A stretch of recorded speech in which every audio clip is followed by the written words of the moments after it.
Licence ఉండాలి కదా. Okay అన్న, ఓకే రైట్, ఓకే అన్న.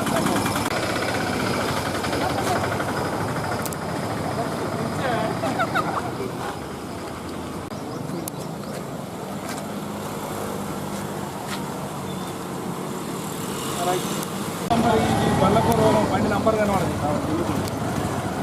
ఇది మనకు కమిటీ మీటింగ్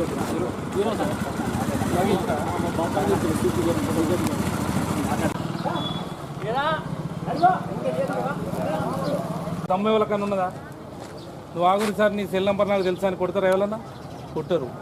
సో ఈ సెల్ నెంబర్కి ఎటువంటి లింకులు వచ్చినా, ఎలక్షన్లు ఉన్నాయని వచ్చినా, లేకుంటే నాకు ఓటేయమని వచ్చినా వినుంది అంతే. వినుంది కానీ ఈ లింక్ వస్తుండే ఆ లింక్ వస్తుండే అని అన్నారు అనుకో, ఏదైనా వస్తే ఉన్న పైసలు పోతాయి. అంటే మీరేమన్నా పొదుపు చేసుకున్నాయి వడ్ల పైసలు, లేకుంటే దుకాణాల పైసలు, ఇంకేమన్నా పైసలు ఏమన్నా ఉన్నాయనుకో, పోయిన తర్వాత పోలీస్ స్టేషన్కి రావద్దా? కరీంనగర్లో సైబర్ క్రైమ్ పోలీస్ స్టేషన్ ఏర్పాటు చేశారు. తెలుసా ఇది ఐడియా? 5 ఏళ్ళకు ఒకసారి సర్పంచ్ ఎంపీటీసీ పుట్టిన కాంచెలు ఎంపీటీసీకి ఎత్తాను. అంతకుముందు ఎంపీటీసీ పుట్టలే. ఎప్పంచెలు పుట్టిందంటే టీడీపీ వచ్చిన కాంచెలు పుట్టింది. అంతేనానే మండల ప్రజాపతి అంతకుముందు నాయి పెట్టే నాకు పైసలు అవసరం ఉన్నాయని నేను వాట్సాప్ చేసినట్టు నాకు పెట్టాను. అయ్యో నేను కాదు, నేను మీకు ఏం పెట్టలేదనంటే బాగా క్రిటికల్ పొజిషన్ ఉన్నది, డబ్బులు అవసరం ఉన్నాయని పెట్టమని అన్నారట. నాకు వాట్సాప్ చేసినారు. సో మీరు మీ పిల్లలకు దయచేసి ఫోన్లు ఇవ్వకుండా. పిల్లలకు ఫోన్లు ఇస్తే వాళ్ళు సమ్మర్ కదా, బడి లేదు కదా అని అది ఇది వత్తుతారు. ఇదొత్తు అదొత్తు అనంటే మొత్తం వచ్చి అనుకో డబ్బులు పోతాయి. అయితే మనం ఏం చేస్తామంటే పూర్వంగా అసలే ఇంటలేరు, సెల్ ఫోన్ ఇవ్వకుంటే తింటలేరు అని అంటాం కదా. ఎందుకంటే మనకి ఎవరన్నా సెల్ ఫోన్ ఇచ్చే రానే, ఇప్పుడు కూడా వాళ్ళకు సెల్ ఫోన్ ఇవ్వ. దయచేసి ఈ సెల్ ఫోనే మన ప్రాణ గండమైంది. ఇప్పుడు ఇదే ఒక మీడియా, ఇదొక విలేకరి, ఇదొక ప్రెస్ రిపోర్టరు, ఇదొక శత్రువు. శత్రువుకి ఇదే ఆయుధం, విలేకరికి ఇదే ఆయుధం, ఏందే మీడియాకి ఇదే ఆయుధం, మన పిల్లలు నాశనం కావడానికి కూడా ఇదే ఆయుధం. ఇట్లాంటి బ్రదర్ ఇట్లాంటి చేసిన లవ్ గురించి ఆలోచిస్తాడని అనుకుందాం, ఆయనలో నవ్వొస్తుంది అనుకుందాం. ఆయన ఆలోచిస్తాడా లేదా అని. ఏం చదువుతుంది? డిగ్రీలో ఏంటిది గ్రూపు? బీకామ్.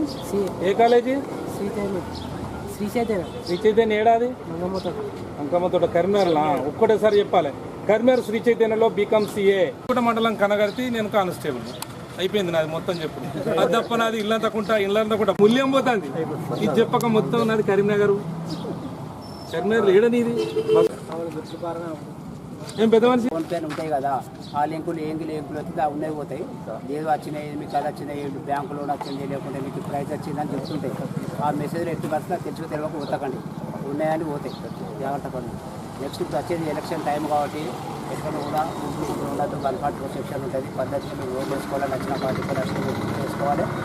చాలా జాగ్రత్త ఉండాలి. తాగి నడపద్దు, వాళ్ళు హెల్మెట్ పెట్టుకోవాలి, ఆర్సీ, డ్రైవింగ్ లైసెన్స్ ఇవన్నీ కలిపి ఉంటే బెస్ట్ సేఫ్టీ ఉంటాం. అది ఒకటి దయచేసి అందరూ గమనించాలి. పద్ధతి పాటిస్తే వెనక ముందు పోతాం. భయపడు, ముఖ్యంగా పిల్లలు యూత్ అనేది బాగా స్పీడ్గా పోయి పోలీసులు పోయి అడ్డం పడి దెబ్బలు తాకించుకోవడం కూడా చాలా సార్లు అట్లాంటివి జరగదు. వచ్చేది ఎండాకాలం, ఎండపుట్ట పెద్ద మనసు తిరగదు. ఆరోగ్యంగా థ్యాంక్ యూ.